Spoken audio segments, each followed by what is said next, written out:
السلام علیکم۔ یہ جو مناظر اس وقت آپ دیکھ رہے ہیں یہ کسی شادی بیاہ کا فنکشن نہیں ہے، بلکہ یہ میلاد کے نام پر یہ رقص ہو رہا ہے، اور میلاد کے نام پر بازی بھی بجائے جا رہے ہیں اور ڈھول کی تھاپ پر لوگ ناچ بھی رہے ہیں۔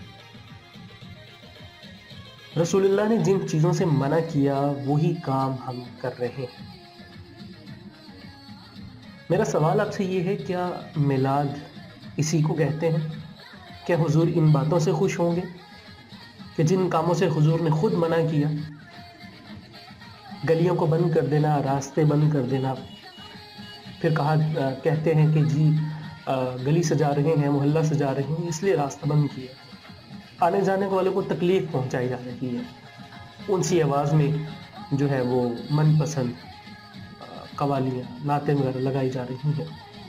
اسلام کا، شریعت کا مزاج تو یہ ہے کہ راستے سے پڑا پتھر بھی ہٹا دو تو اسلام، شریعت اسے بھی پسند کرتا ہے، اور اگر لوگوں کے راستے ہی بند کر دیے جائیں، ان سی آواز میں یہ ڈیک لگا دیے جائیں جس سے گھر میں موجود لوگ پریشان ہوتے ہیں، کوئی بیمار ہے وہ پریشان ہوتا ہے، کوئی پڑھ رہا ہو وہ پریشان ہوتا ہے، یہ حضور کی تعلیمات نہیں، یہ ہمارا خود ساختہ مزاج ہے جو ہم لوگوں نے بنا رکھا ہے۔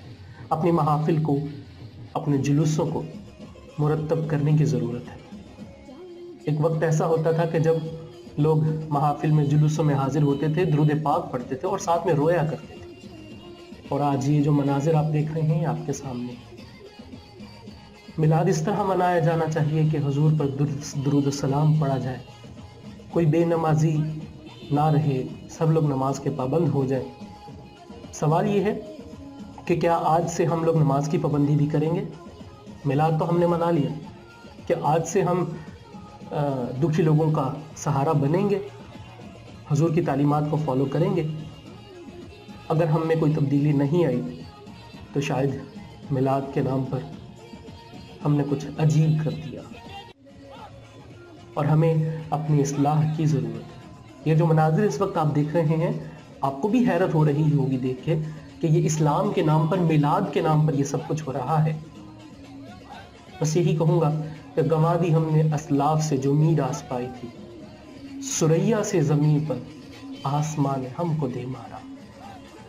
اللہ تعالیٰ ہمارے حالوں پر رحم کرے اور ہمیں حقیقی معنوں میں حضور کا غلام، پکا سچا عاشق، با عمل عاشق بنائے، اور ہماری زندگی کو بہتر